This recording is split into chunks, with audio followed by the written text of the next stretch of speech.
Assalamualaikum warahmatullahi wabarakatuh. Saya Putri Maulidianti dengan NIM 2530101073. Pada video ini, saya akan membahas mengenai teori masuknya Islam ke Nusantara untuk memenuhi tugas mata kuliah Sejarah Peradaban Islam Klasik yang diampu oleh Ibu Yaya Badriah, SPDI, MAG.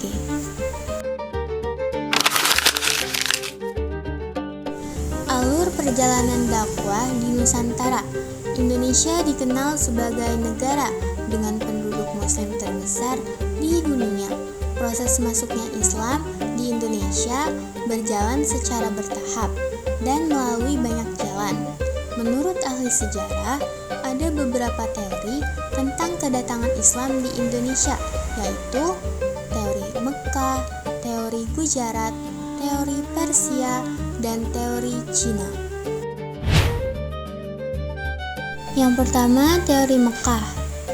Menurut teori Mekah ini, proses masuknya Islam ke Indonesia adalah langsung dari Mekah atau Arab. Ini terjadi pada abad pertama Hijriah atau abad ke-7 Masehi. Mereka datang ke Indonesia dengan motivasi dagang sekaligus berdakwah. Nah, biasanya mereka ini bergelar Sayyid atau Syarif di depan namanya.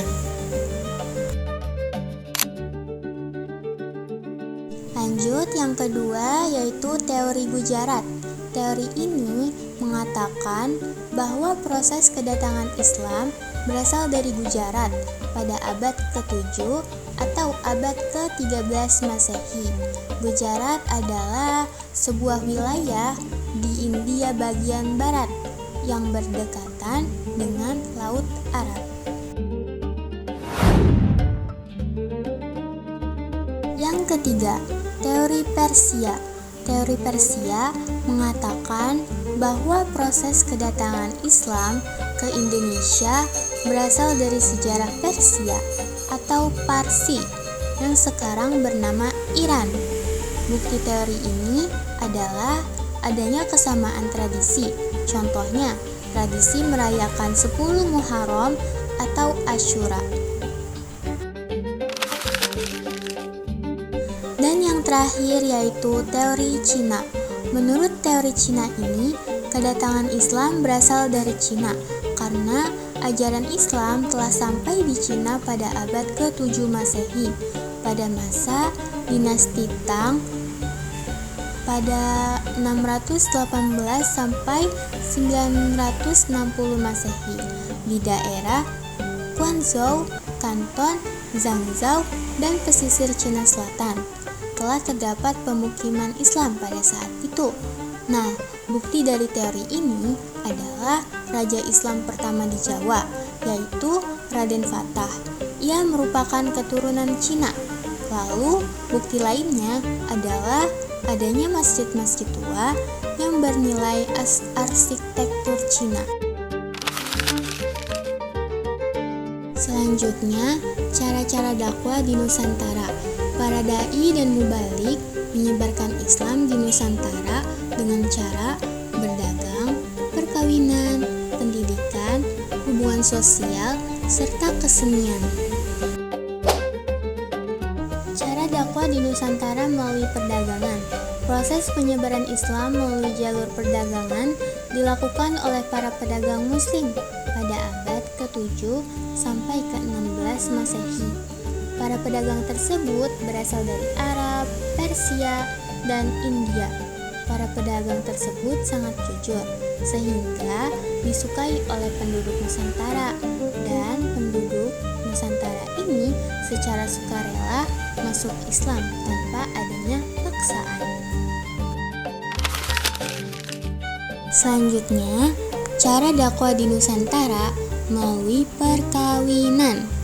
Pada kala itu, banyak pedagang yang menikah dengan pribumi yang berasal dari putri bangsawan atau putri kerajaan. Sehingga banyak keluarga bangsawan atau raja yang masuk Islam. Sehingga para pedagang tersebut menetap, dan membentuk sebuah perkampungan Muslim yang disebut Pekojan. Selanjutnya, cara dakwah di Nusantara melalui pendidikan. Para mubalik mendirikan lembaga pendidikan Islam di beberapa wilayah Nusantara. Selama pendidikan ini, mereka tinggal di asrama atau semacam mirip pondok pesantren. Setelah menyelesaikan pendidikannya, mereka itu kembali ke kampung masing-masing lalu menyebarkan agama Islam. Selanjutnya, cara dakwah di Nusantara melalui hubungan sosial. Jadi, para mubalik ini pandai berhubungan sosial atau berkomunikasi, berinteraksi. Dan mereka itu terkenal santun dan ramah. Lalu, dalam menyampaikan ajaran Islam, mereka ini menyampaikan dengan cara merendahkan. Maksudnya itu dengan cara yang lembut, rendah hati, sehingga para penduduk Nusantara ini menyukainya dan tertarik untuk masuk Islam. Apalagi cara mubalik dakwah itu tidak ada paksaan sama sekali. Jadi mungkin itu saja pembahasan pada kali ini yang bisa saya sampaikan. Kurang lebihnya mohon